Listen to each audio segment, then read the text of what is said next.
Coach, good win. Just start with an opening statement. Man, first thing I'll say is just tremendously proud of our entire team from top to bottom, our staff. I thought today was the most prepared and most energized we've been to play all year, and that's credit to our guys. They took the challenge of what we presented to them over the last few days, and I thought getting off to a good start today against a Big Ten team, getting up 10-1, I think, to start the game, really kind of settled us down and gave us the confidence like we could perform on this stage. And Minnesota's a very well-coached team, a physical team, a team that is going to be a tough out in the Big Ten. I got a lot of respect for their head coach. Got a lot of respect for them making the trip to the West Coast. You know, it's hard to get Power 5 teams here to play games, and you know, they made the decision to come out here. So, but just really proud of our group. Talk a little bit about just like the defensive intensity you guys had early on, and especially into the second half. And I think I saw is 25 to 5 points off turnovers, and really just the commitment that these guys and the connectivity these guys have had so far. Yeah, I think that's been the biggest difference between, if you look at our team from last year to this year.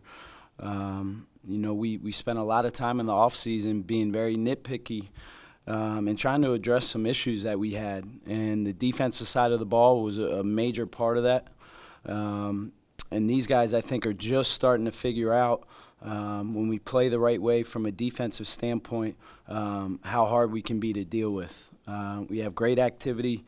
We got great activity from our perimeter tonight. I thought Marcus, Mike, and Ryan really did some things that we haven't been doing to this point. We've been relying on Jonathan and Chips, you know, to cover up a lot of stuff for us. And tonight I thought was the most connected we've been to this point all year. And our defensive numbers have been really good. I think they can continue to get better.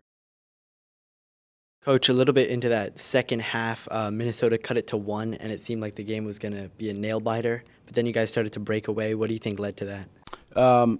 Well, we knew that they were going to make a run. It's a Big Ten team.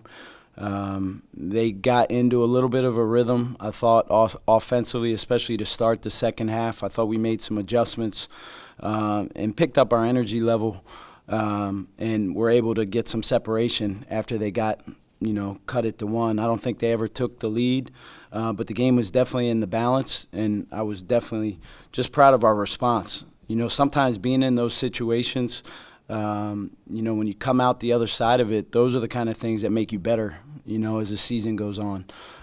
So credit to our team, credit to especially our perimeter for settling us down. I thought we made that was as good as we've been all year in terms of just slowing down in the paint, playing off 2 feet. And just getting under control. I think that's why our 2-point field goal percentage was so good tonight, and we did not turn the ball over. We just had really good pace as we got downhill. Coach, you mentioned last press conference about taking advantage of opportunities against Power 5 schools. How well do you believe your guys took advantage of this opportunity tonight? I mean, yeah, I don't know what else they could have done. They were excited to play. We were excited to play in the NBA arena. There was an energy, there was a vibe to us as we kind of went through our preparation both yesterday and today. And that's credit to our locker room, that's credit to our leaders. We're starting to understand like what we need to do on a daily basis to kind of keep pushing forward. And great to play a game here knowing that we're going to play another one here in February. So very thankful to the Chase Center for being in this partnership with us and allowing us the opportunity to play. And then also, I noticed you guys doubled a lot in the post. Can you kind of talk about the impact that made leading to the 14 steals? Yeah, we talked about what we call swarming as a big got into their move. A lot of times they turn their back and can't really see the help side defenders once they're into their move. So we worked on that the last few days, but I thought our perimeter guys really did a good job of picking their spots to go and make a play on the ball. And, Ryan, Marcus, and Mike, 11 steals between the 3 of them. And it was just because they were active and they followed the game plan. As I said, I think we can continue to evolve defensively, and every night is going to be different. There's a different game plan for each team, and credit to our team for just following the things that we gave them tonight. And I think it's a huge reason why we got out of here with an 18-point win.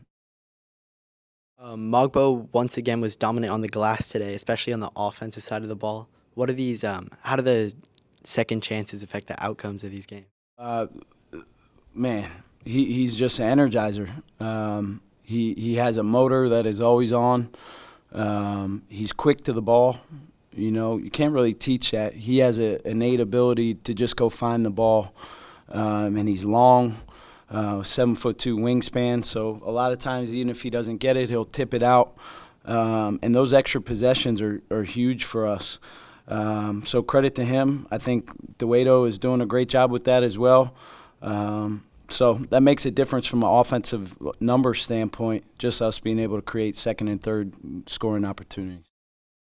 I mean, you had a lot of new pieces coming into the season, and now you're kind of week 3 into playing real games here. And do you think it's just taking the team a little bit of time just to start to gel? I mean, you've had a couple of really tough opportunities early on, and now you get another pretty quality team coming in here, and it seems to all come together now. Yeah, I mean, you have to learn from the tough games. We scheduled hard, and that was for a reason. We thought we had the talent level to compete in those games. We learned a lot from our road loss at Boise. We learned a lot from basically our road loss at GCU. Both games that we had every opportunity to win and just didn't. But we didn't do some of the things that we did tonight, and so we learned from that, and that's credit to our team. Again, we're not a finished product, but I do like where we're headed, and I think the guys in the locker room want more. Now they tasted what that feels like, so I'm excited to give them a little bit of a rest. We need it, but then get back to work this week to get ready for another Power 5 school.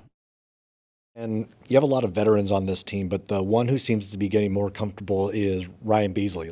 Tonight it seemed like he was very comfortable out there, and just kind of talk about his development and what he's kind of been able to bring, especially as a true freshman. Yeah, I mean, I've said this in multiple interviews, but for a freshman to have the head coach's trust the way that he has mine, that doesn't happen very often. Normally it takes a couple years of kind of learning what the expectations are, and to Ryan's credit, he's just about all the right stuff. And to play him 31 minutes in a game like that, for him to have the stat line that he had, 11 points, 3 assists, no turnovers, and 6 steals, and also went 3 for 4 from three.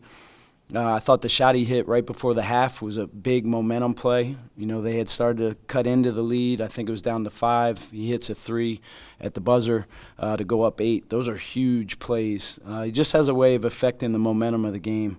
And again, I think as he continues to develop, he's going to be a really vital piece for our team going forward.